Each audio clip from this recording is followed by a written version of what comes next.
ಚಂದ್ರಶೇಖರ್ ಸ್ವಾಮೀಜಿ ಹೇಳಿಕೆಗೆ ಸಂಬಂಧಪಟ್ಟಂತೆ ಸಚಿವ ಸಂತೋಷ್ ಲಾಡ್ ಕೂಡ ಪ್ರತಿಕ್ರಿಯೆ ಕೊಟ್ಟಿದ್ದಾರೆ. ನಮ್ಮಲ್ಲಿ ಸಿಎಂ ಹಾಗೂ ಡಿಸಿಎಂ ಹುದ್ದೆ ಖಾಲಿ ಇಲ್ಲ. ಒಕ್ಕಲಿಗ ಶ್ರೀಗಳು ತಮ್ಮ ಅಭಿಪ್ರಾಯವನ್ನು ಹೇಳಿದ್ದಾರೆ.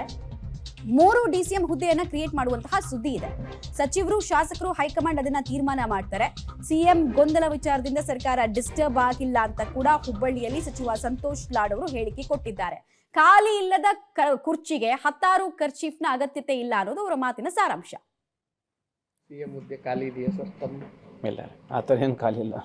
ಮತ್ತೆ ಈಗ ಸಿಎಂ ಚೇಂಜ್ ಮಾಡಬೇಕು, ನಮ್ಮ ಸಮುದಾಯಕ್ಕೆ ಕೊಡಬೇಕಂತ ಒಕ್ಕಲಿಗ ಶ್ರೀಗಳು ಒತ್ತಾಯ ಮಾಡ್ತಿದ್ದಾರೆ. ಅಲ್ಲ, ಈಗ ಒಕ್ಕಲಿಗ ಶ್ರೀಗಳಿರ್ತಕ್ಕಂಥದ್ದಕ್ಕೆ ಮಾನ್ಯ ಮುಖ್ಯಮಂತ್ರಿ ಉತ್ತರ ಕೊಟ್ಟಿದ್ದಾರೆ.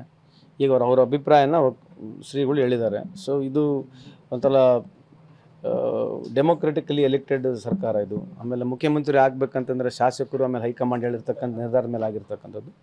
ಹೈಕಮಾಂಡ್ ಏನು ತೀರ್ಮಾನ ಮಾಡ್ತದೆ ಅದಕ್ಕೆ ಫೈನಲ್ ಆಗುತ್ತೆ. ಅದೇ ಮುಖ್ಯಮಂತ್ರಿ ಸ್ಪಷ್ಟೀಕರಣ ಕೊಟ್ಟಿದ್ದಾರೆ. ಸರ್, ಈಗ ಡಿ.ಸಿ.ಎಂ 3 ಡಿ.ಸಿ.ಎಂ ಹುದ್ದೆ ಕ್ರಿಯೇಟ್ ಮಾಡಬೇಕು ಅನ್ನೋದು ಅಲ್ಲ, ಆ ಥರ ಸುದ್ದಿ ಇದೆ, ನನಗೆ ಗೊತ್ತಿಲ್ಲ. ಬಟ್ ಈ ಥರದ್ದು ಏನೇ ಇದ್ದರೂ ಕೂಡ ಅಭಿಪ್ರಾಯಗಳು ಯಾವುದೇ ಶಾಸಕರು ಯಾವುದೇ ಸಚಿವರು ಹೋಗಿ ಅಭಿಪ್ರಾಯಗಳನ್ನ ಮಂಡನೆ ಮಾಡಿದರೂ ಕೂಡ ಇದು ಅಲ್ಟಿಮೇಟ್ಲಿ ಹೈಕಮಾಂಡೇ ಡಿಸೈಡ್ ಮಾಡ್ತಕ್ಕಂಥದ್ದು. So we have to wait for it.